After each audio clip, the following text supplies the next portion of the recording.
ちょっと本当に寒すぎてユニクロでこのパーカーとカシミヤのニット帽を購入しました。家でもこんな格好してます。この間スペイン旅行に行った時にタクシーの中にサングラスを忘れてしまって、でそれを送ってくださいってお願いしていて、それがやっと届いたので今取りに行ってきたんですけど、前も Q&A の時にお答えしたんだけど、こっちの配送って一回家にその配送の人が来てくれて、その時に届けられなかったら再配達みたいなシステムってなくて、で家のポストにその不在通知みたいなのが入っていたら、それを持って身分証明書と一緒に郵便局に持って行って、でそこで受け取るっていうシステムなんで、本当に日本みたいに昨日送ってくれたから今日届くみたいなのってないですよね。そうだからこれも届くまでに1週間以上かかったけど、無事手元に届いて、逆に届いたことでよかったって安心するような感じです。でも本当に大事なサングラスだったんで届いてよかったんだけど、だから日本の再配達のシステムとかって本当にすごいなって。たまにその不在票みたいのを自分の郵便受けに入れておいてくれない人とかもいて、もうそうすると追跡のしようがなかったり、本当にね、配達に関しては届くか届かないかが毎回ドキドキで、なのであんまり日本にいるほど配送を使わないようにしてます。フランスに住んでるいろんな人の話聞いてても、みんなやっぱり配送トラブル、運送トラブルは絶対あるみたいな感じなんで、それは多分誰にでも起こりうることだから、注意した方が、注意する、気をつけてもどうしようもないんだけど、それが現実みたいです。この間行った貧乏ヴィンテージクラブっていうヴィンテージショップでこのニットを買いました。ショッキングピンクとグリーンとイエローのコントラスト感が可愛い。最近グレーも結構ね好きで着ることが多いんで気に入ったポイントでした。この間このエブリワンのバッグも三好さんに送ってもらってゲットしました。ありがとうございます。なんか程いいサイズ感で、財布、携帯、リップ入れても全然まだ余裕があって、最近はなんかね、読書をする習慣をつけるようにしてるので、本とか入れてこれで出かけてます。今から私の友達の家で誕生日パーティーをしてくれるっていうことで行ってきます。手巻き寿司パーティーをします。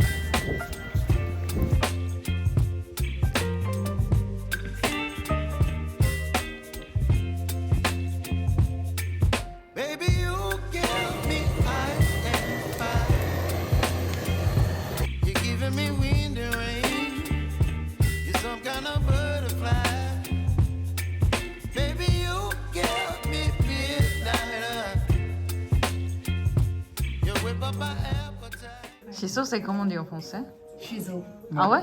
Perilla. Je pourrais pas dire. Basilic japonais. Basilic Shiso, japonais. on dit. Ok, d'accord. Des petits poissons là, tac. Ou mélange pas, même comme ça. 分かった。すごく素敵なブーケ、ありがとうございます。ルーブル付近できたいらっしゃいに遊びに来ました。うわ、すごい。日本の食材が綺麗に並んでます。フランスでこんなに綺麗に物が並んでるのは珍しいです。食堂もあります。この美味しそうな味噌とかもあるけど、これで16ユーロぐらいするので結構値段は高めです。こんな感じでお米の量り売りもあります。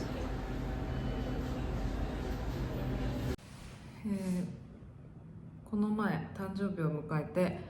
30歳になり、みんなにお祝いしてもらって楽しい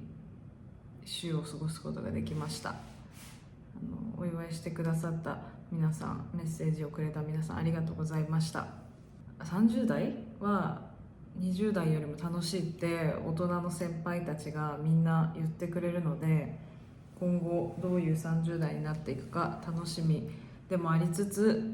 いろいろ将来のこととか不安もあったりはするんですけど、でもまあ楽しい30代になるといいなって思ってます。そんな誕生日のタイミングで、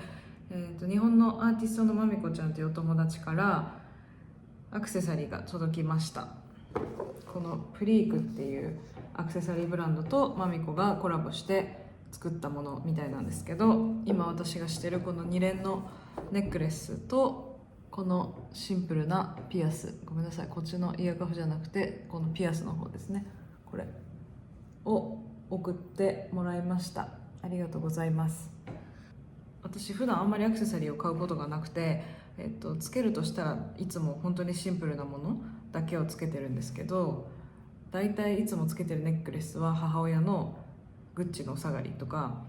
昔飲みの市で買ったヴィンテージのアクセサリーとか、そういうのが多いので、アクセサリーを新調することが少ないので、久々に新しいものをいただけて嬉しいです。ピアスは特にね、もうこういう本当小ぶりでシンプルなものをずっとつけている。お風呂入る時とかも私はもうつけっぱなしで入っちゃったりするんですけど、このプリークのものは水に対応可能なので、このままお風呂入っても問題ないみたいです。でこのネックレスもね、2連になってるんですけど、一個一個取り外しが可能なので、この長い方だけ短い方だけっていう風な付け方もできます。まみちゃんありがとうございます。あと最近 YouTube で料理を作っている動画、レシピ公開をできてなかったので、今日はこれから野菜を使ったキッシュを作っていきたいと思います。キッシュって一見難しそうに見えるんだけど、作ってみると本当に簡単です。好きな具材を炒めて、卵と牛乳と生クリームの生地と混ぜ合わせて型に入れてオーブンで焼くだけなので、工程としては本当にシンプルで、冷めても美味しいし、次の日残ったらレンジ入れて温めて食べても美味しいので、作り置きも可能です。で私は今回はお肉を使いたくなかったので、お野菜をメインに何種類か入れて作ろうと思うんですけど、お肉入れたい場合だったらベーコンとかが一番便利なのかな。あとはサーモンとほうれん草とじゃがいもとか玉ねぎとか、そういうのでも美味しくできると思います。フランスでもパン屋さんに行くとキッシュって大体どこのお店でも売っていて、ほんとこのぐらいの丸いキッシュで5ユーロとか6ユーロとかするから、なんかそれ考えるとパイシートって本当に安くても1ユーロぐらい、1ユーロもしなかったりっていうのもあるので、家で大きいキッシュ作ってちょこちょこ食べる方がおすすめです。ネギとじゃがいもときのこ類と卵、牛乳、あとこれが生地ですね。こういうのが売ってます。先ほどの野菜を、食感が残るぐらいの大きさに切っていきます。きのこはこんな感じで、ネギとじゃがいもはこんな感じです。今日はこのグラタンとかを作る時のお皿で作っていきたいと思います。そしたらフライパンにオリーブオイルをひいて、火の通りにくい食材から炒めていきます。じゃがいもとネギから炒めます。でじゃがいもが少し透明になってきたら、今度は残りのきのこを加えます。で炒めたりしてる間にオーブンを180度にセットしておきます。野菜に火が通ったらここに塩コショウをしていきます。ここでしっかり塩コショウの味付けをつけておいた方がいいと思います。こんな感じで炒めていきます。今度は生地なんですけど、ここに卵を2個と生クリームを100ミリで、牛乳は大さじ2程度入れます。混ぜていきます。混ぜ終わったらここにさっき炒めた野菜を入れていくんですけど、野菜を今冷ましてるので一旦このまま置いておきます。次パイシートを準備していきます。こんな感じでパイシートを引いたら余った部分を切っていきます。でここにフォークで穴を開けていきます。ここに野菜と生地を混ぜたものを流していきます。で上からこのチーズをかけていきます。うわっ、ここで180度に熱したオーブンで30分焼いていきます。結局焦げ目がつかなかったので40分ぐらいオーブンに入れて、このぐらい焦げ目がついて完成です。出来上がったキッシュを食べてみます。美味しい。熱々の時じゃなくて、できてから少し冷ましてから切って食べた方がいいと思います。さっき紹介してる中で卵を2個入れてたんですけど、最終もう1個入れて卵は3個にしました。オーブンに入れて火を通すと生地が膨らむので、火が通ってない段階で生地に生地が満杯になってなくても火を通せば綺麗に膨らむので大丈夫です。皆さんもお家にある野菜とかを使ってキッシュ作ってみてください。